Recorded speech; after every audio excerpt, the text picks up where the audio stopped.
Hello दोस्तों, कैसे हैं आप लोग। आई होप आप लोग बहुत ही अच्छे होंगे और आप लोगों की दुआओं से मैं भी बहुत अच्छी हूँ। स्वागत है आपका अपने YouTube channel Smita the smile पर, जहां पर आपको फ्री ऑफ कॉस्ट सभी सब्जेक्ट के एमसीक्यू सीरीज़ मिलने वाले हैं, जो कि आपके ग्रुप 4 सब ग्रुप 3 या फिर असिस्टेंट ग्रेड 3 में जो भी सब्जेक्ट आने वाले हैं उन सभी का आपको मिक्स्ड क्वेश्चन मिलने वाला है। जैसा कि सेशन में आपको दिखाया जा रहा है, तो आप जुड़े रहिए मेरे चैनल पर और सेशन को ज्वाइन करना बिल्कुल भी मत भूलिए और स्किप बिल्कुल मत कीजिएगा, क्योंकि पता नहीं कौन सा क्वेश्चन आपके एग्ज़ाम में आ जाए जो आपके लिए इम्पोर्टेंट है और जिसको आप स्किप कर जाएं। तो जैसा भी एग्ज़ाम में पैटर्न आने वाला है, सेम टू सेम वैसे ही पैटर्न पर आपके लिए सेशन लेकर आती हूँ। और ऐसा नहीं है कि ये ग्रुप 4 में ही आपके लिए काम आएगा। जिस भी एग्ज़ाम में कंप्यूटर आना है, आप सभी एग्ज़ाम्स में इस टाइप के क्वेश्चंस को कर सकते हैं, क्योंकि कंप्यूटर के जो क्वेश्चन है वो सेम ही रहते हैं चाहे किसी भी एग्ज़ाम में हो। तो आप सेशन को ज्वाइन करिए और देखिए किस तरीके के क्वेश्चन आज मैं लेकर आई हूँ। आज के सेशन में कुछ नए क्वेश्चंस के साथ मैं आ गई हूँ आप लोगों की तैयारी में चार चांद लगाने के लिए। कंप्यूटर के कुछ नए क्वेश्चन जो कि आपके एग्ज़ाम पैटर्न पर आधारित हैं, सेम वैसे ही क्वेश्चन का सेशन मैं आपके लिए लाई हूँ। तो बने रहिए मेरे चैनल स्मिता द स्माइल पर, और चैनल पर नए हैं तो चैनल को सब्सक्राइब करना बिल्कुल भी मत भूलिएगा, क्योंकि आपके पेपर में जैसा भी पैटर्न आने वाला है सेम टू सेम वैसे ही पैटर्न के क्वेश्चन मैं आप लोगों के लिए ला रही हूँ। तो बेल आइकन ज़रूर से प्रेस कर लीजिए और नोटिफिकेशन मिलते ही आप वीडियो को ज़रूर देखिएगा और 1 से 2 बार रिपीट कर लीजिएगा, तो आपके क्वेश्चन यहाँ से बाहर कहीं नहीं जाने वाले हैं।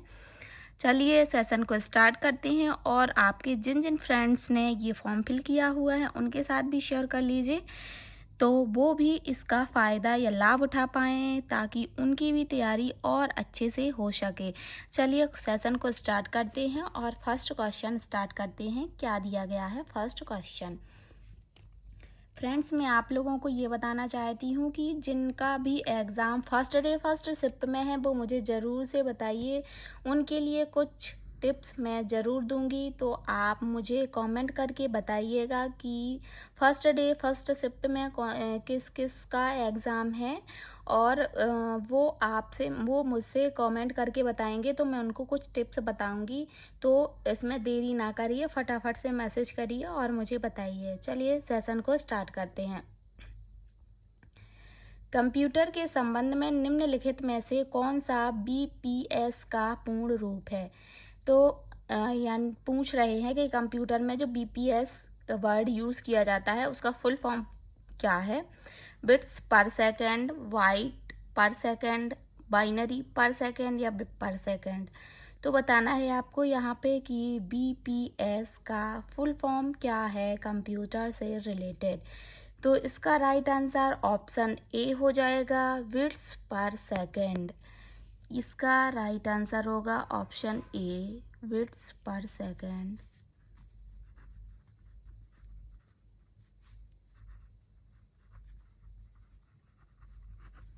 ऑप्शन ए राइट आंसर हो जाएगा।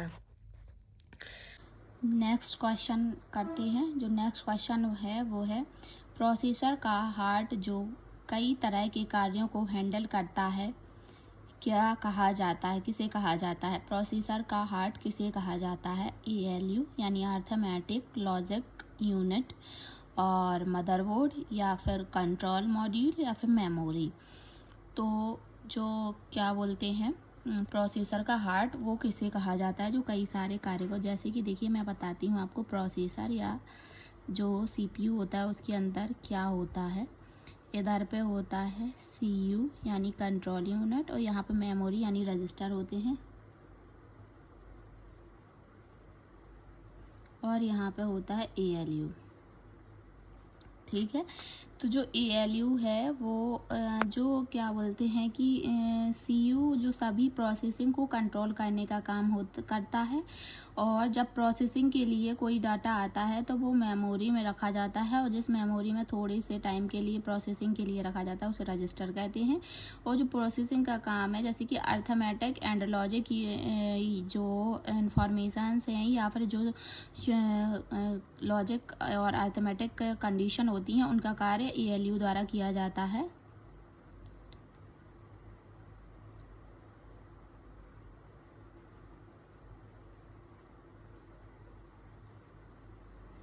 ठीक है, तो ये काम ALU का होता है। तो जो प्रोसेसर का हार्ट है वो ALU को कहेंगे, यानी अर्थमेटिक एंड लॉजिक यूनिट को। ऑप्शन ए सही आंसर हो जाएगा।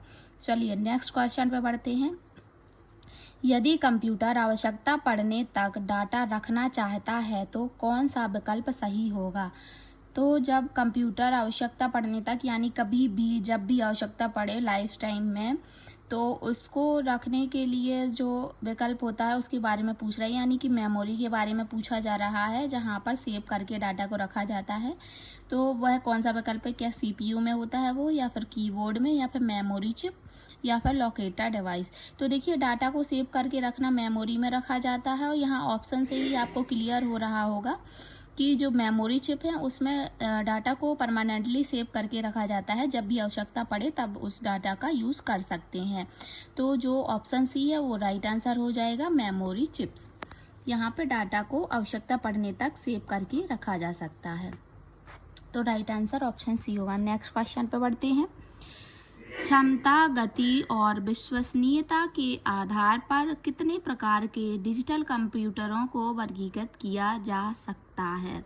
देखना, क्षमता, गति और विश्वसनीयता के आधार पर आपने स्टार्टिंग में ही जब कंप्यूटर पढ़ा होगा तभी आपको ये चीज़ें पढ़ने को मिल गई होंगी, और मैं ये मान के चलती हूँ कि आपने ये चीज़ें पढ़ ली होंगी कि कंप्यूटर का वर्गीकरण कितने प्रकार से किया जाता है, और जो क्षमता, गति, विश्वसनीयता के आधार पर कंप्यूटर को कितने भागों में वर्गीकृत किया जाता है। तो इसका राइट आंसर आपको बताना है। इसका राइट आंसर ऑप्शन डी हो जाएगा।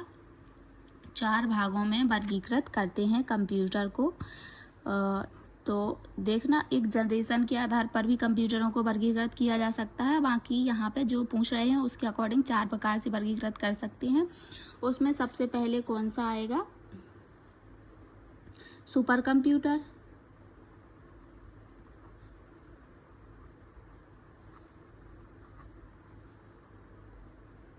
मेन फ्रेम,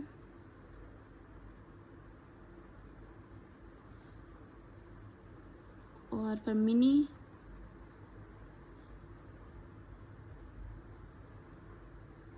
और माइक्रो। ठीक है, तो इस तरीके से 4 भागों में कंप्यूटर को वर्गीकृत किया जाता है। ये मैंने चारों टाइप आपको बता दिए हैं। चलिए नेक्स्ट क्वेश्चन पे बढ़ते हैं। नेक्स्ट क्वेश्चन है, बेसिक एक कंप्यूटर भाषा है, इसका पूर्ण रूप बताना है। बेसिक BASIC जो कंप्यूटर लैंग्वेज है उसका फुल फॉर्म पूछ रहे हैं यहाँ पे कि बेसिक का फुल फॉर्म क्या हो जाएगा। तो मैं बताती हूँ ऑप्शन पढ़कर, फिर आप उसका राइट आंसर बताइएगा। Beginners all purpose symbolistics instruction code. Option B, beginners all purpose symbols instruction code. Option C, beginners all purpose symmetry instruction code. और option D, beginners all purpose symbolic instruction code. तो इनमें से एक कोई right इसका full form है, तो आपको बताना है कि क्या है बेसिक का। तो यहाँ पे जो राइट आंसर हो जाएगा वो है option D, beginners all purpose symbolic instruction code. यहाँ पे बेसिक का राइट आंसर हो जाएगा ऑप्शन डी। ठीक है, चलिए नेक्स्ट क्वेश्चन पे बढ़ते हैं। FPS वह फ्रिक्वेंसी है जिस पर लगातार इमेज कैप्चर की जाती हैं या प्रदर्शित की जाती हैं। इसका फुल फॉर्म क्या है? जो FPS है उसका फुल फॉर्म पूछ रही हूँ। FPS का यूज़ यहाँ पे बताया गया है कि FPS एक फ्रिक्वेंसी है जिसमें इमेज को कैप्चर और प्रदर्शित किया जाता है जिस पर, तो उसका फुल फॉर्म बताना है FPS का।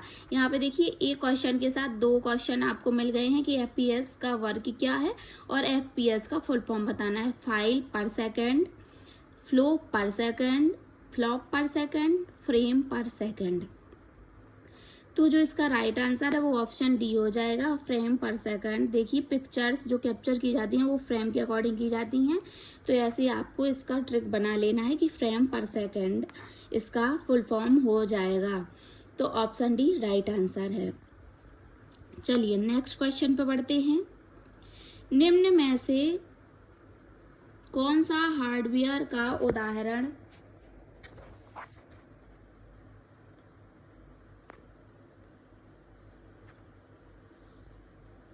निम्न में से कौन सा हार्डवेयर का उदाहरण नहीं है? हार्डवेयर का एग्जाम्पल कौन सा नहीं है, ये पूछ रहे हैं। यहाँ पे 4 ऑप्शन दिए गए हैं, जिनमें से 3 ऑप्शन हार्डवेयर से रिलेटेड है, एक ऑप्शन है जो हार्डवेयर का एग्जाम्पल नहीं है, तो उसको बताना है। Option A scanner, option B monitor, option C printer और ऑप्शन डी इंटरप्रेटर। तो देखिए स्कैनर, मॉनिटर और प्रिंटर ये तीनों ही बाहरी जो लगाए जाते हैं डिवाइस, हार्डवेयर वो ही है जो बाहरी तौर पर कंप्यूटर से कनेक्ट किए जाते हैं। और जो इंटरप्रेटर है वो एक सॉफ्टवेयर है, क्योंकि ये लैंग्वेज ट्रांसलेटर है। इंटरप्रेटर एक लैंग्वेज ट्रांसलेटर है जो कि एक सॉफ्टवेयर है, इसको हार्डवेयर में नहीं रखते हैं। तो ये 3 ऑप्शन हार्डवेयर के हैं और जो इंटरप्रेटर है वो लैंग्वेज ट्रांसलेटर है, तो ये हार्डवेयर में नहीं आएगा। इसका राइट आंसर ऑप्शन डी हो जाएगा, इंटरप्रेटर। चलिए नेक्स्ट क्वेश्चन पे बढ़ते हैं। किस ऑपरेटिंग सिस्टम के पास कोई फर्म नहीं है और इसका लाइसेंस नहीं है? जो ये ऑपरेटिंग सिस्टम दिए गए हैं उनमें से पूछ रहे हैं कि किस ऑपरेटिंग सिस्टम का कोई फर्म नहीं है और ना ही उसका कोई लाइसेंस है, यानी उसकी कोई वैध संस्था नहीं है जिसके द्वारा यह कहा जाए कि यह मेरी कंपनी का ऑपरेटिंग सिस्टम है या उसका कोई चार्ज लगे।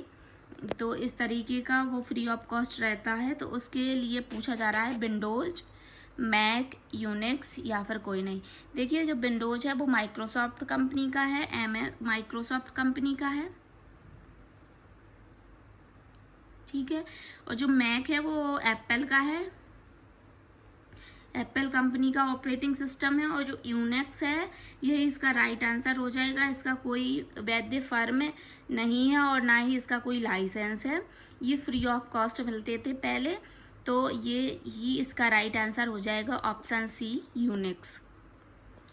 फ्रेंड्स ऐसे ही और भी क्वेश्चन हैं, तो अगर आपको सेशन पसंद आ रहा है तो सेशन को लाइक ज़रूर करिए। और बढ़ते हैं नेक्स्ट क्वेश्चन पर। इसी तरीके के और सारे क्वेश्चन लेकर आए हैं एग्जाम पैटर्न पर, तो बने रहिए मेरे चैनल स्मिता द स्माइल पर। चैनल पर नए हैं तो सब्सक्राइब भी कर लीजिए और बेल आइकन प्रेस करना बिल्कुल भी मत भूलिएगा। सेशन पसंद आई तो लाइक करिए और कितने नंबर आपके आ रहे हैं ये भी कमेंट करके मुझे ज़रूर बताइएगा। अपने फ्रेंड के साथ भी शेयर करिए ताकि उनकी भी हेल्प हो सके। चलिए बढ़ते हैं नेक्स्ट क्वेश्चन पर और नेक्स्ट क्वेश्चन को करते हैं।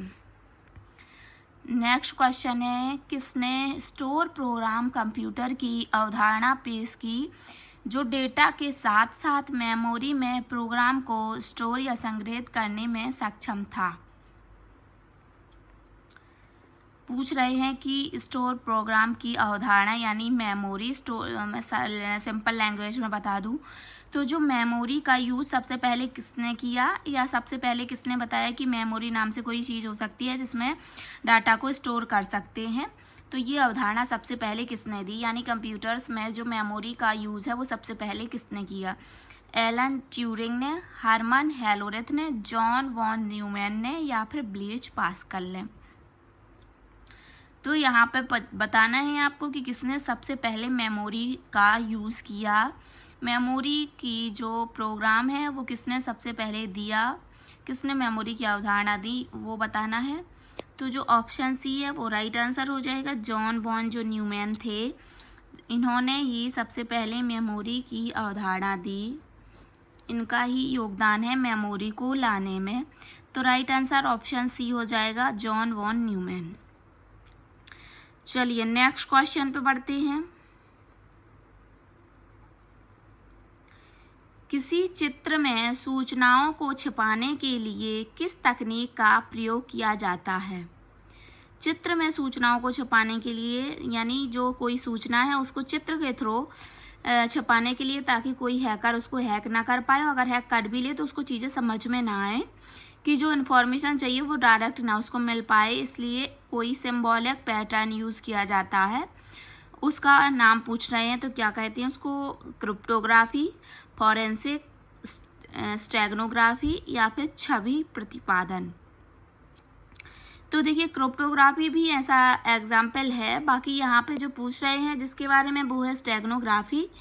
तो इसमें चित्रों के रूप में सूचनाओं को छिपाकर भेजा जाता है ताकि कोई उसकी कॉपी ना कर पाए। तो राइट आंसर इसका स्टेगनोग्राफी होगा। आप इसमें कंफ्यूज मत होइएगा कि आपके एग्ज़ाम में आए तो आप क्रिप्टोग्राफी लगा लें, जी नहीं, इसमें स्टेगनोग्राफी ही आएगा। इसका राइट स्पेलिंग मैंने लिख दिया है, हिंदी में थोड़ा सा कंफ्यूजन रहता है। तो ऑप्शन सी स्टेगनोग्राफी इसका राइट आंसर हो जाएगा। चलिए नेक्स्ट क्वेश्चन पर बढ़ते हैं। निम्न में से कौन सा एक स्प्रेडशीट प्रोग्राम नहीं है? स्प्रेडशीट प्रोग्राम के बारे में पूछ रहे हैं, कौन सा नहीं है? उबंटू,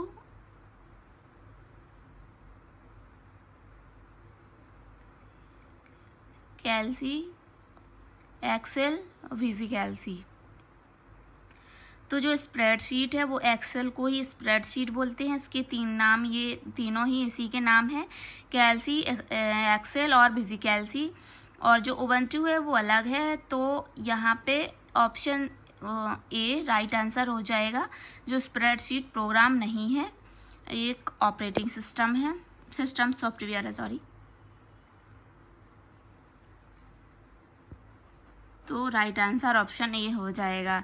चलिए नेक्स्ट क्वेश्चन पर बढ़ते हैं। प्रथम प्रोग्रामिंग भाषा कौन सी है? प्रथम प्रोग्रामिंग भाषा के बारे में पूछ रहे हैं, कौन सी है? पर्ल, फोर्ट्रॉन, विजुअल बेसिक या फिर सी। तो प्रथम जो प्रोग्रामिंग लैंग्वेज है वो फोर्ट्रॉन है। ऑप्शन बी राइट आंसर होगा। और यही सबसे पहली भाषा है जिसमें प्रोग्राम लिखे गए थे। यही सबसे पहली हाई लेवल लैंग्वेज है जो फोर्ट्रॉन है। उसके बारे में थोड़ा सा बता देते हैं। सबसे पहले हाई लेवल लैंग्वेज है ये, ठीक है। और ये साइंस और मैथ और साइंस में यूज़ की जाती है, मैथमेटिकल और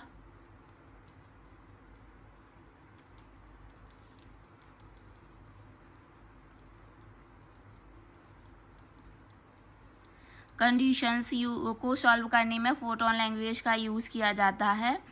तो यही साइंटिफिक लैंग्वेज भी है फोर्ट्रॉन। तो इसका right answer option B Fortran हो जाएगा। चलिए नेक्स्ट क्वेश्चन पे बढ़ते हैं। समान डेटा प्रकार के संलग्न डेटा में के एक सेट को क्या कहा जाता है? जो एक ही प्रकार के डेटा होते हैं उनके सेट को क्या कहा जाता है? जो कॉन्टिग्यूअस डेटा होते हैं उनको क्या कहते हैं? अरे, ऑब्जेक्ट्स, क्लास या सब्सट्रैक्शन।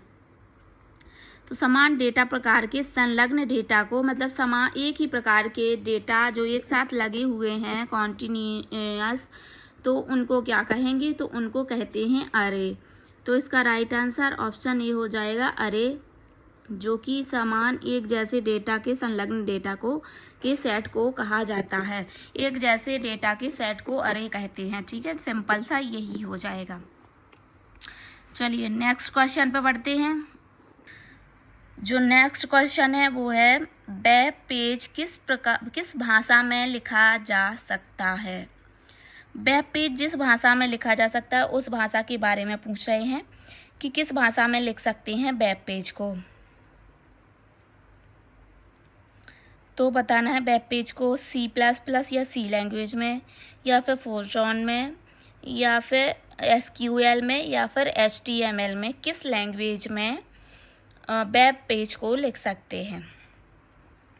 देखिए, वेब पेज जब कई सारे वेब पेज मिल जाते हैं तो वही वेबसाइट बन जाते हैं।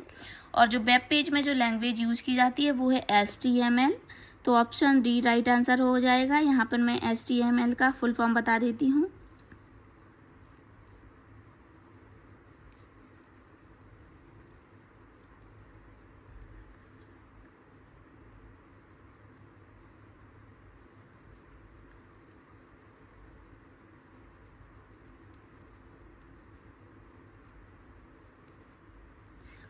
HTML को हाइपर टेक्स्ट मार्कअप लैंग्वेज कहते हैं।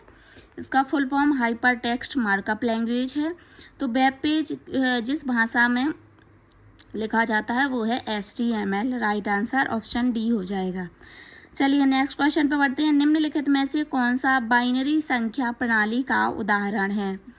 तो जो 4 ऑप्शन दिए गए हैं उनमें से कौन सा बाइनरी संख्या प्रणाली का एग्जाम्पल है? 0101 वाला,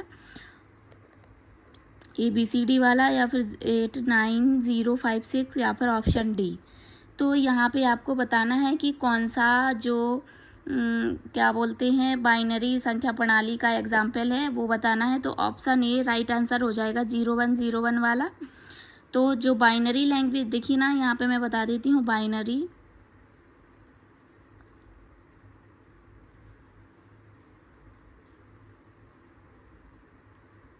ऑक्टल, डेसिमल